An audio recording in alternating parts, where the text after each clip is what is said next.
Good evening, everybody. Welcome to Carrow Road, Norwich City, beginning their championship descent now. 6 games to go. Sadly, we're looking probably at the likelihood of all of them being dead rubbers, but they host Sunderland here tonight. High-flying Sunderland comfortably in the playoffs. They're probably not going to make the top 2. Don't feel they're going to drop out at this stage either.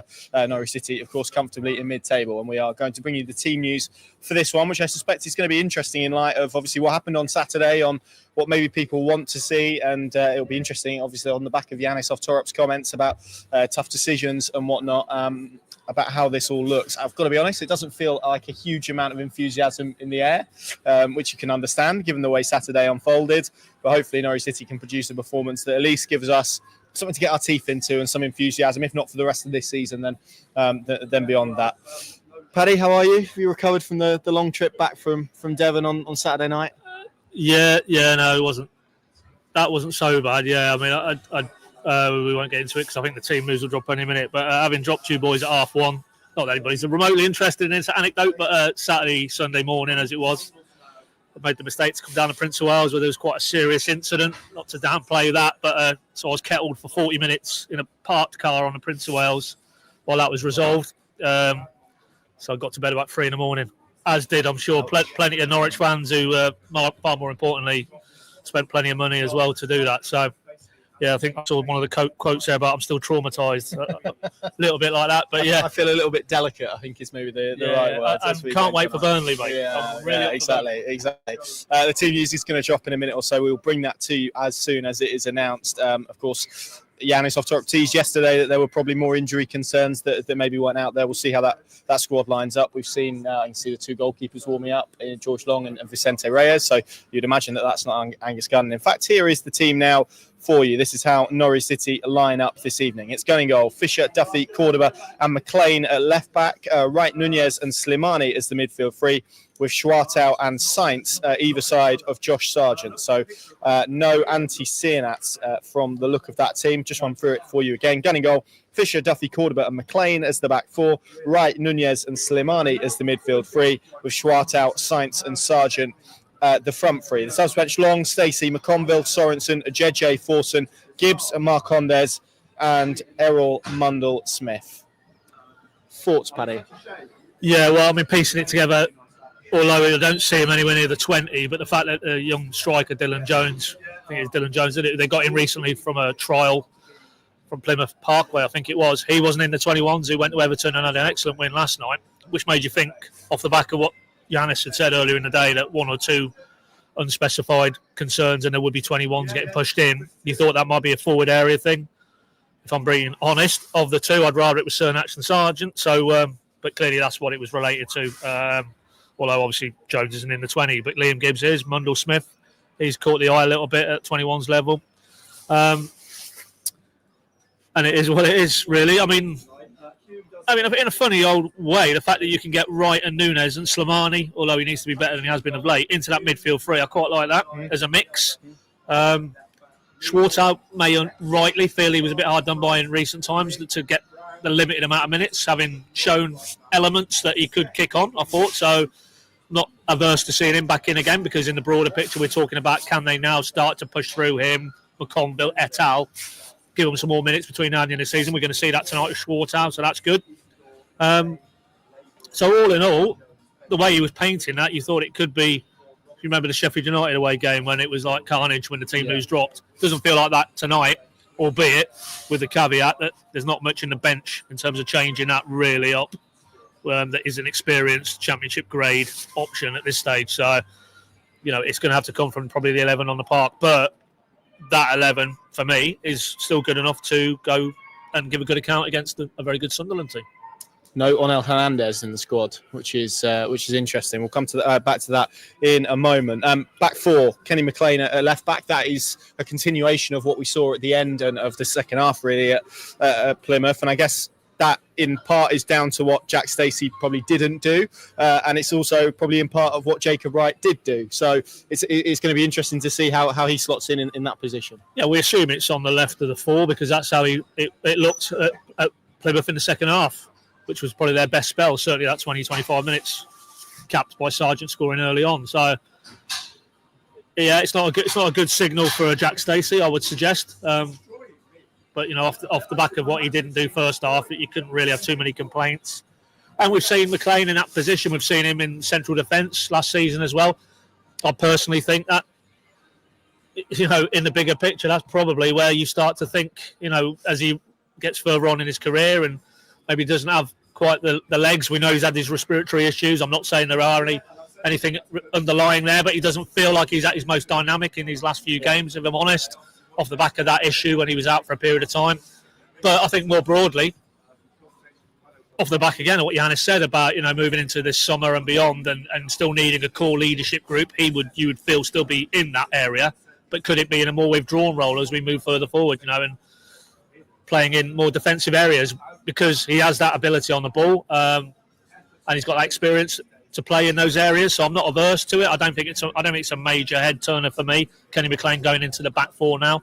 I think that could be in time where he starts to gravitate, because I'm not sure he's offered what we normally couldn't expect from him in the recent games, whereas Wright feels like that is a progressive step.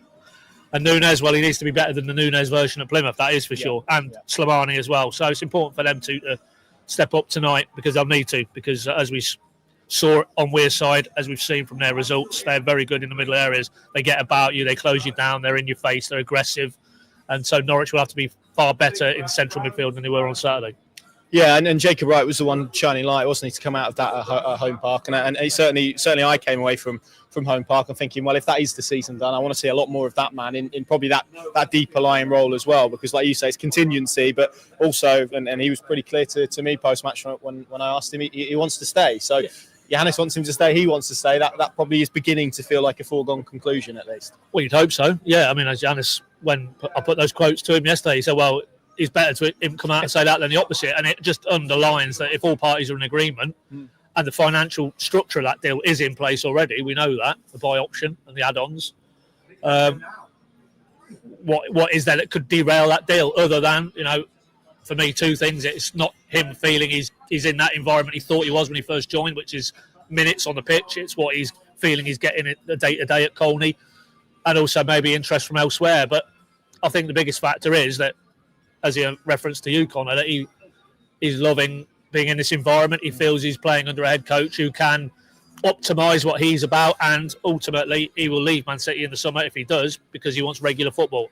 He would get that here, you would think, because I think there's going to be some turning of the wheel in that central midfield this summer, Yeah, I'm going to be honest, when you ask a player a question like that, often you can get straight bats and they can answer with, well, we've got this amount of games to go and there are things happening. I was actually a little bit sort of taken back by how definitive he was on it, but it was good. And I think probably certainly looking at the reaction to those quotes, it feels like a lot of Norwich fans are pleased with that. Let's move to the forward line then. We're sort of doing this positionally, maybe more accidental than purposefully. Oscar Schwartau comes back in. I mean, he's been a really interesting one, hasn't he? Because he had a lot of minutes, has looked good at points this season. I think he's looked his age and looked what he is at points as well. But there has been a pretty drastic reduction in his minutes over the last 6-7 games or so. I think it's about 70 minutes that he's played since his last start, which did feel a little bit harsh, maybe, if that was a judgment. But I guess it's probably Sienat's coming back, Science coming back, Sargent coming back, and the knock-on of that. What an opportunity it is for him tonight with Sienat's out, we presume, for fitness reasons. Yeah, we do. Yeah, at this stage, we're not in receipt of any actual information regarding the injury, but off the back of Yannis, what he said last night, I think or yesterday afternoon, it's safe to assume it is injury-related. Cernak wouldn't be out the 20 for any other reason, I can't think. So we'll clarify that after the game, likewise with Hernandez. Although I wouldn't be surprised if Hernandez is simply just a turn of the wheel, and a player is clearly heading for the exit door and isn't going to be part of it. And again, you'd rather have a look at a Mundell Smith or a Miles if he'd been available tonight than Onel Hernandez if he's not part of it moving forward. So, but we'll clarify that. Schwartau, I think actually probably the way Johannes had talked around that, because of the periods of the season where they simply had no options other than to throw him in. I think they exposed him a bit too much in the view of Johannes in terms of the amount of minutes. I think he's up past 30 championship appearances now. There was no sense that was what was earmarked for him in his first season when he first came through the door in the last summer. So I think maybe there's been a realisation not to expose him too much or for too long if they can, and dip him out and let him have a bit of a breather and maybe reflect on what he's learnt so far about the championship, and then bring him back in and feed him back in. We saw that on Saturday at Plymouth. We see it again tonight. I mean, there's no doubt that there's any debate, Oscar Schwartau will be a big player for Norwich in the seasons ahead. Giannis really likes the player. He likes his flexibility positionally, and we'll see that maybe tonight if he's in the right of the three, because I don't think that's his natural position. But he is 18, is he? 18, 19. He is so young, and it's almost a free hit. Anytime he appears in the Norwich lineup this season, you just have to take it for what it is and not put any pressure on him or any expectancy, really. It's just giving him those minutes that I think fans will want to see a little bit more between now and the end of the season from, McConville, for example. Let's see a bit more of him as well, I think. Yeah, clearly there was a bit of a clamour for him to start, and it feels like he's definitely done probably enough in the cameos to push himself forward at the very least, coupled with obviously that Duffy and Cordoba partnership, which has been a little bit error-ridden in recent weeks. I don't think either of them covered themselves in glory at Plymouth, if I'm being honest. And it's a difficult one, isn't there? Because you can understand the balance that Norwich need experience in their team, and they need these players who have been there and know what it's like, particularly in such a young group. But with Shane Duffy's performances, certainly in the second half of the season, haven't been anywhere near where they were in the first half of the season. So, I don't know, Duffy, Cordoba, both of them, or is Duffy in particular lucky and fortunate to find himself still in that starting 11? Well, lucky's probably a touch strong, I think, because there is that balance. You go with McConville tonight, you go with Schwartau tonight, you've got Wright in there as well.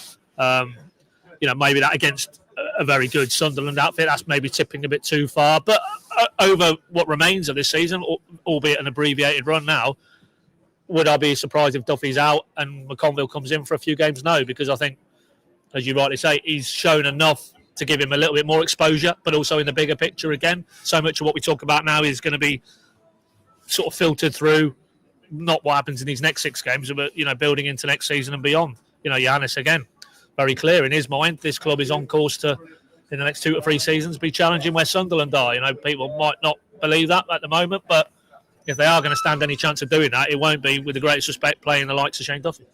Let's bring you the Sunderland team. So I think there's some interesting decisions and news in there as we make our way. This is how they line up: Patson in goal, Hume, Mepham, O'Nien, and Helder at the back. Dan Neil, their captain, in central midfield. Rigg, Alisic, Brown, and Watson, who was sold to Brighton, wasn't he, in the last few days? And that move's going to be complete in the summer. And Mayenda starts up front. A subsequent Simon Moore, Patrick Roberts, Wilson Isidore on the bench. Enzo Lefebvre, I think, has had some fitness issues of his own, and he's also on the bench. But then it's quite young from there, to be honest. Joe Anderson, Thomas Lavery, Harrison Jones, Oliver Bainbridge, and Ben Middleton. And he said Jude Bellingham then. It's Joe Bellingham in the squad, and Roberts, Isidore, and Lefebvre, who have been 3 big players for Sunderland, all on the bench. So not a full strength Sunderland 11 by any stretch of the imagination. Clearly, what they've done this year, and it's interesting speaking about this from a Norwich perspective. This is a team that finished 16th in the Championship last year. Yes, they had a change of manager in the summer, but their recruitment policy has been quite similar. It's been younger, it's been investing in talent that have maybe had to improve over a couple of years, and then that has been supplemented with players like Isidore, Lefebvre, clearly, who's the big headline signing in January, and obviously the coaching, I guess, of Reggie Lebris. So they are evidence, I guess, of probably where Norwich City want to go under Johannes Oftorup and what they want to do in the future as well, Paddy. And we talk so much about Brentford and Brighton in particular, but Sunderland probably feels like the most real example for Norwich at the moment. Yeah, I'm just looking there. If that is the formation, Mayenda, he's 19 years of age. Yeah, that's a hell of a responsibility on him to be leading the line for a top 4 promotion hunting squad. Isidore, I'm surprised, because only based on the game at Stadium of Light, he was very good that day. He caused Norwich a lot of problems. He had that pace and that threat in behind, and Lefebvre was the big signing, wasn't he, in terms of outlay? So Mundell out as well. Yes, yeah. So maybe that underlines, because we don't see them week to week. We just see the results from afar, but how good their squad is, depth is, maybe that even with the likes of No Bellingham and what have you, that they can leave those players out, those attacking level players out. But that's it really. If you are Norwich and you're a fan and you're not really at the moment tipping towards, I'm fully behind what JHT is trying to do here, you probably do need to lean into Sunderland as a case study, because they came here last season, a lot of young players. I think they played better than Norwich in general play, but it was a Josh Sargent goal late on, and Norwich just got the job done. They were a bit more streetwise, a bit more cuter that day. But you could see what was trying to be evolved there, and they obviously made the head coach change in the summer, and that's gone very well. Made 1 or 2 astute signings, and for me, if you're a Norwich fan, what you can hang your hat on, hopefully, is that the speed of that turnaround, to go from 16th They conceded more than they scored last season as well. To turn it around in the space of effectively one transfer window.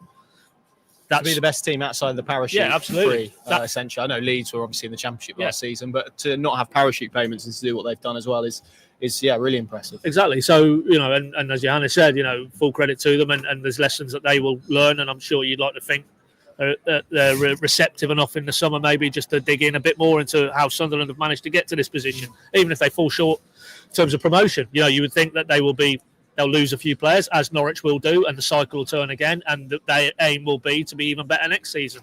So,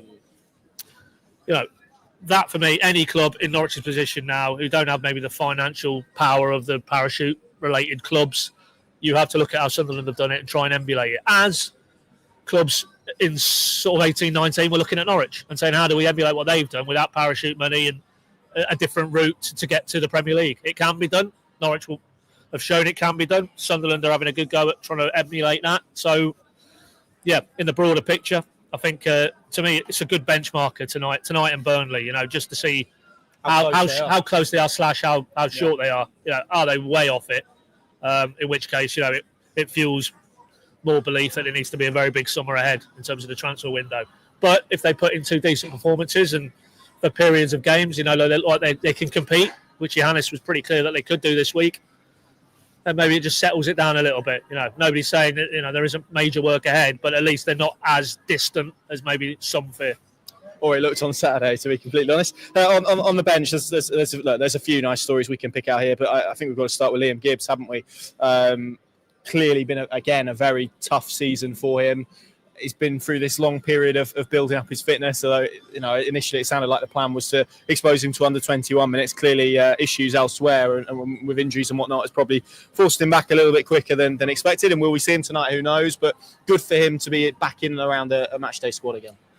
Yeah, I mean it's been a terrible, not just this season, but particularly this season. But it just feels like that. Can't even remember that. Was it the season before last? It might have been the season before. It was a Dean Smith season, wasn't it? When he first came through, and I think we won the Young Player of the Year. He got a new contract at the end of that season, start of the next, and you thought this is the shiniest star coming out of the academy. And injuries and I think positionally he's been messed about. Successive managers have not quite worked out what he is. I don't think Giannis will necessarily have that problem, and he clearly liked him. I remember going back to pre-season. I think he played him in the standard age friendly and raved about him, didn't he? After that game, he was very effusive because he could see within the template of what he wants from a central midfielder that Liam Gibbs had those technical attributes to do that. But unfortunately, he's one of very many who've had injury-related recovery, injury-related rehab, injury-related issues, and I think it was November when he had the relapse. So he's played no football of any note really this season, and now it's simply about hopefully. Little bit of cameo appearance between now and the summer, keep him fit primarily, and get a decent pre-season into him, and then hopefully we can start to talk about him in more serious terms as a serious frontline option, because at the minute you simply can't do that because of the injury interludes. Yeah, agreed. I think it's a big summer for him in particular. I'm sure he is absolutely chomping at the bit, really, to try and get back and to prove himself. I remember speaking to him in pre-season, and there being a real hunger probably to prove to the fans that he's got a lot more to give, and obviously hasn't been able to do that this season. Noel Hernandez, as we mentioned, we will obviously ask Giannis about that post-game. Is he not on YouTube? I don't know. Well, yeah, maybe he is. Maybe that's the issue. Mundell Smith on the bench, and of course we've got to, I guess, end by speaking about Mate Jurasek, Paddy, who clearly is, I think we do, I'm afraid. I'm not sure that the comments from the press conference yesterday have done anything to ease the concern over that particular situation. No, not really, no. I mean, I think I'll probably use some pretty harsh language about 2 or 3 Pinkham podcast records ago about this whole situation, and to be fair now, it looks fairly prescient because to basically say that he's not injured, but they don't know when they can plug him back in. I mean, I can't even fathom that. I can't begin to fathom that. And then you wrap the context of this is a player they paid a lot of money for. Yes, with a view to next season, and they've maybe done that deal a window early. Fine. So certainly nobody would be judging his output in terms of next season, but we're not seeing any output. That's the problem in the here and now. And it's concerning that if there are some underlying issues around just his physiological capacity to play games. What does that say about the recruitment? What does that say about can they get a tune out of him next season? It's very troubling, really, and it doesn't cast the club in a particularly good light. I think it'll maybe impact what they do in the summer in terms of identification of players and profiling of players, because they cannot have this scenario where a club like Norwich commit to substantial funds for Norwich and that asset isn't available. 85 minutes. Will we see him before the end of the season? I very much doubt it. Giannis didn't want to make it as definitive as that, but on the evidence of how it's been managed so far, it'd be a surprise if you do see him now between the end of the season. So there's one thing for sure: he needs to be fit and firing by the start of next season. Otherwise, there will be the reaction that we saw post those press conference quotes yesterday will be nothing compared to what on earth have they done committing to a player who doesn't even be able to get on the pitch, let alone rate whether he can improve the squad, which you would think they could. I mean, Giannis keeps talking him up as an excellent player. But if you go further back, he didn't. No proof he isn't. Well, no, because he barely played for Slavia. This is the problem, you see. If you look at his minutes, we've talked about this. What was it? Did you pick out some stats? His last 90 minutes for Slavia? I was going to quiz it. I was going to put it out there, and obviously you know this, so I won't ask you this. I'll put this out there while we speak about predictions and whatnot, and without googling, if you can. But anyone can guess, or can anyone guess the last time that Jurasek played 90 minutes in the league for Slavia Prague? I'll put that out there and see what sort of responses we get. Yeah. How do you see it going tonight? Wow, Norwich, isn't it? So I mean, you could see them getting a result tonight. For all the sort of post Plymouth gnashing and wailing. And as I go right back to my first sort of comments, I look at that 11 and I don't see Sheffield United away, Sheffield Wednesday away. I don't see mitigation in terms of we've got so many young players. What did you expect? For me, there's enough experience, there's enough championship grade performers in there. You've got in Sainz and Sargent, 2 of the top 3 goal scorers in this division. If Norwich can't create chances and score goals, then something's wrong. But as always, as again, it was at home park, can they keep them out the other end? And that'll be the challenge. And, certainly with Kenny McLean in that back four, you might think there'd be a little bit more experience, a little bit more nous. Hopefully that could help. But I'm going to stick on the positive side of the ledger and say a draw. I'm going to say 2-2. You, Connor? Oh, who knows? I think they'll get beat tonight. I think Sunderland will be too strong. I don't trust the defensive side of it, and that is, barring Jack Stacey and obviously a positional change for Callum Fisher, the back four they ended the Plymouth game with. And I think Sunderland have albeit missing players and missing key players. I think they'll get on the wrong side of that. So, I'm going to go for a 2-1 defeat. I think Norwich will score. And just to answer that Jurasek question, I should have had it in front of me. John, let me just. I think he's a year out, isn't he? I think it was Feb 2022, but he may well be right, and I might have got the numbers wrong. So I probably should have checked before I threw it out there. To be fair, but yeah, no, I think it was 2 years. So I think it might. Jonathan might be right. But yeah, it's been a little bit of a while. Let's put it that way. That seems like a nice place to leave it. Of course, Pinken.com, the place to go. We'll have all the coverage, all the analysis, and all the reaction to the game tonight. We will obviously put the questions to the Giannis off Torp post match as well. Thank you very much for watching. See you soon.